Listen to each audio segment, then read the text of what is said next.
নকলায় অবৈধ 2টি ইটভাটা বন্ধ করে দেয় প্রশাসন। শেরপুর থেকে আনোয়ার হোসেনের পাঠানো তথ্যচিত্রে থাকছে বিস্তারিত। অভিযান নিউজ টিভির সাথে আছি আমি তৌফিক হাসান। শেরপুরের নকলায় ভ্রাম্যমাণ আদালতের মাধ্যমে 2টি অবৈধ ইটভাটায় অভিযান চালিয়েছে প্রশাসন।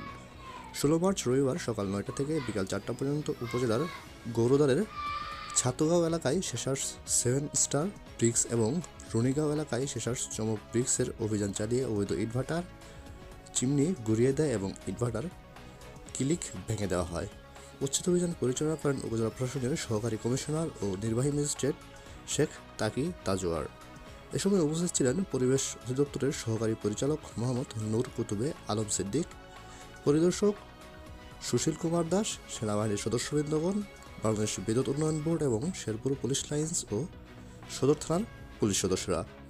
হাইকোর্টের আদেশে পরিবেশ দূষণ রোধে অবৈধ ইটভাটার বিরুদ্ধে অভিযান চালিয়ে ইটভাটাগুলো উচ্ছেদ করা হচ্ছে এবং জনস্বার্থে এ ধরনের অভিযান অব্যাহত থাকবে বলে জানানো হয়।